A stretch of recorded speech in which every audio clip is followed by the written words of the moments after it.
Welcome back, ladies and gentlemen. We are working in the kitchen today. Gonna do some assembling. Got a little update for you guys here, quick little video, so appreciate y'all tuning in. We'll go ahead and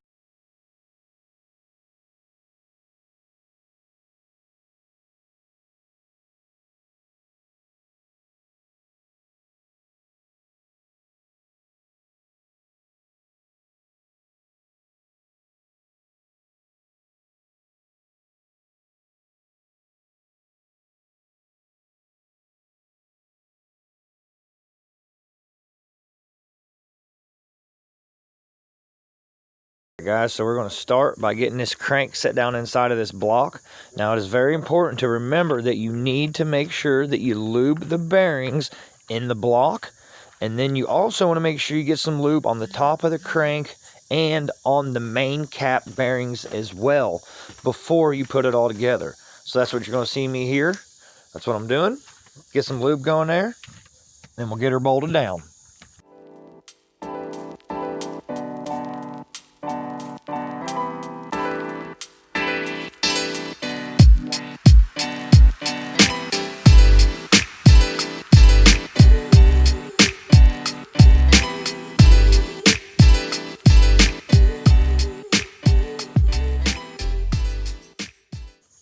Also, pay attention and make sure that you put your caps on in the order that they are labeled. They are labeled 1, 2, 3, 4, 5. Make sure you put them in that label starting from one end to the other. Do not get them mixed up. It's very important. Then once you get your caps on and you get your bolts, you want to go ahead and put a little bit of lubricant or some ARP lube, whatever you got, on the ends of these bolts, on the threads. That way when you go to torque them down, that they won't catch and snag, and they'll torque down properly.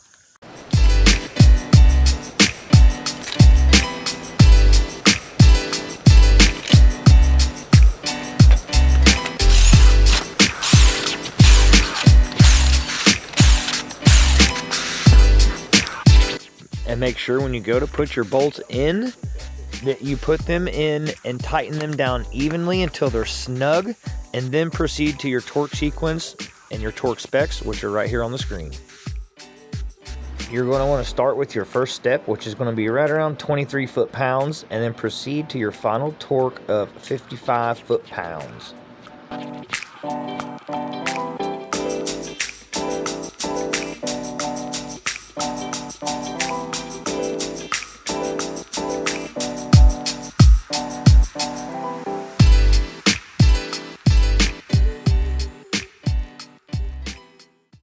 Alright guys, we got that crank all in. As you've seen, we went ahead and got the engine up on the engine stand, and we're getting the water pump on right now. Once we get that water pump on, we'll get our oil pump on, our timing belt tensioner, we'll get it put on, and yeah, we'll just keep on rocking and rolling. Just like anything else with bolts that go around it, like the water pump does, you want to snug them all down evenly until it's flat up against your mating surface, and then go back around and snug everything up real good. Super important not to over tighten these because you will snap them. Same with the oil pump bolts.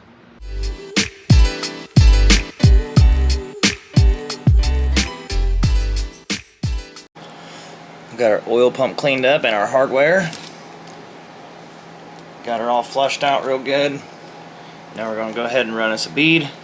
Put some silicone on here, get it on the block, hand tighten the bolts, and then we're going to let them set for about 45 minutes to an hour.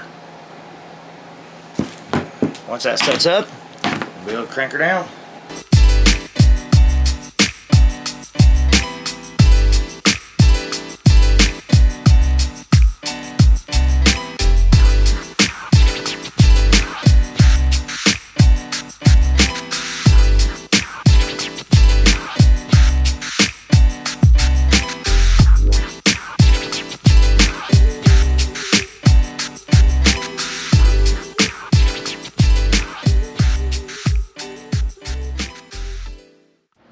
Alright, while our silicone sets up a little bit, we'll go ahead and move on to the next thing.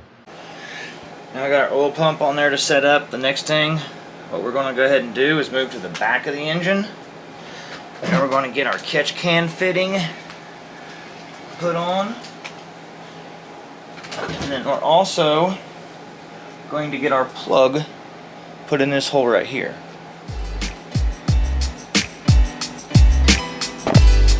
Nice little layer of silicone and everything that be safe. Sure we find out it. In here. And with at the same time.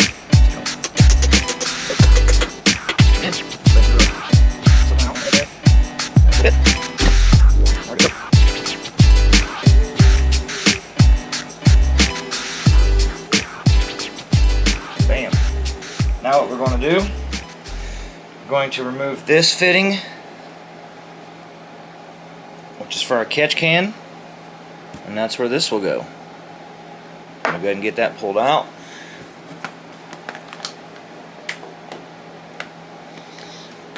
It's going to be a big ass Allen head. What size?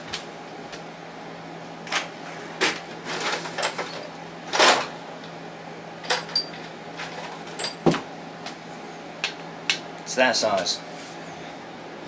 It is a 14. That's what size that is. This is a pretty self-explanatory process. It does never hurt to put a little bit of Loctite, thread sealant, silicone, whatever on the threads, just to give you a little bit of assurance. But besides that, you just pull the old one out and you'll screw your fitting in for your catch can.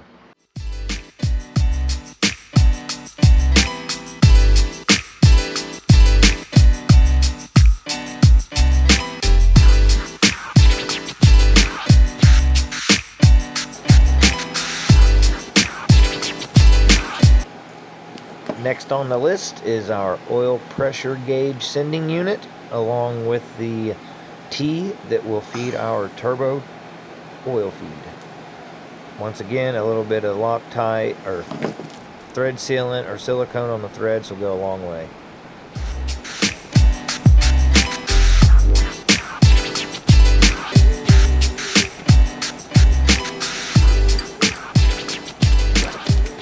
Now I got our oil pressure sensor on there. We'll go ahead and get our water pipe on here. And then we can go ahead and tighten down our oil pump the rest of the way. Alright, we got our water neck here. Now, these things sometimes can be tricky. Make sure you put a little bit of lube or something on this O-ring. If you don't, there's a good chance you're going to fight it. They are a pain in the ass, especially if it's a fresh new O-ring. They can be a pain in the dick. Get this one started. Twist it back and forth at the same time as you're pushing.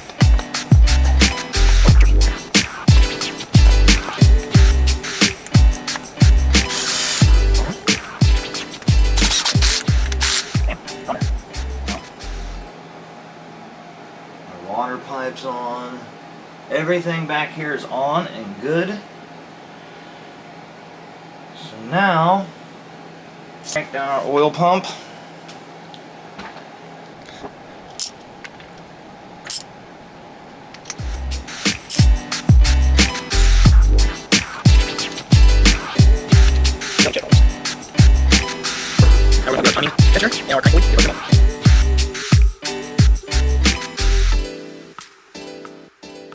It's right there. And then this other hole, this is where your spring will attach. And that'll attach to your little bar right here. Get something on it.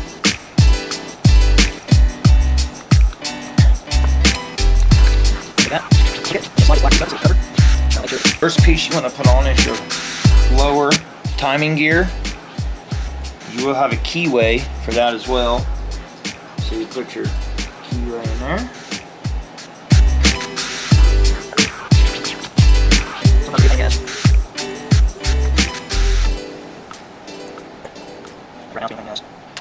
And that goes there.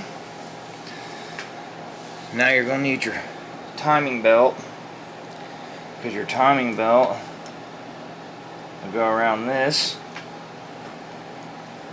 and then your crank pulley. You have another keyway for that.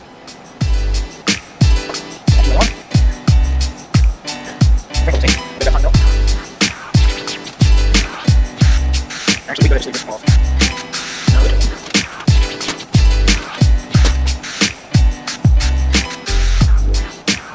sure I'll be able to get through there. Pull it on, which can. Alright, we're going to go ahead and drop these two sister cylinders in, and then we're going to leave the third one out, which will be the sister cylinder to our replacement piston once it comes in.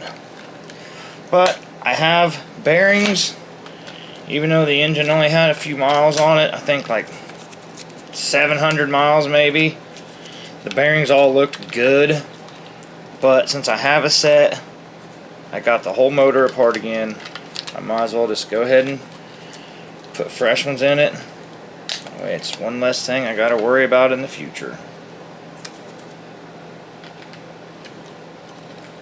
Now, like I told you guys the first time, second time, and the third time doing these things, you do not want to lube your piston or your rod. You want your bearing to go in there dry, and then you will lube the actual top part of the bearing.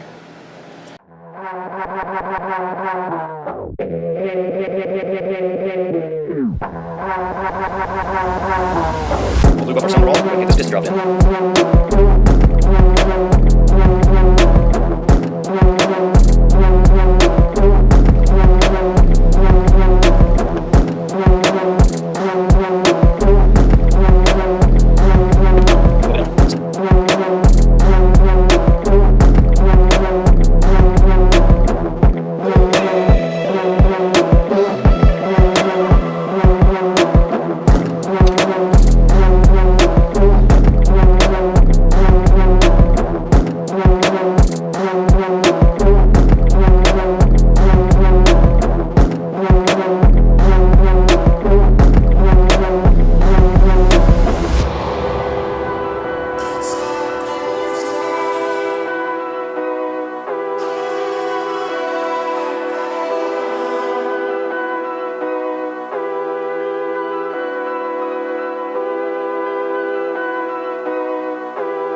It is extremely important to make sure you're putting your rod caps on in the right orientation.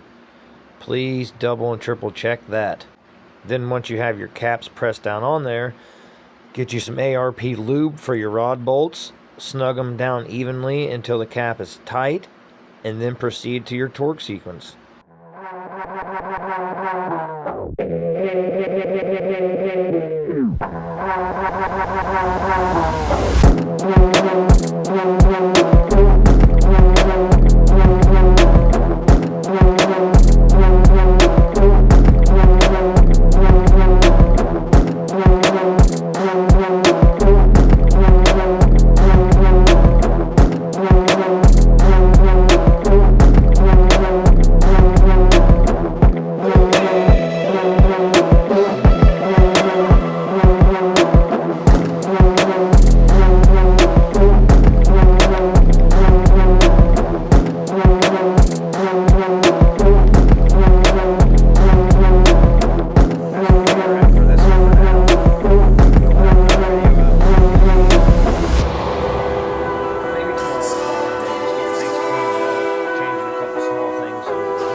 All right, well, we got pretty much what we could get done for the day done. We're going to go ahead and set this at top dead center, so when we drop our other piston in and go to put our head on, it's already going to be ready to go. And that's going to be basically it for this video. Here's a little update, and as soon as our piston comes in, we will be getting this sucker back in the car and back on the road ripping.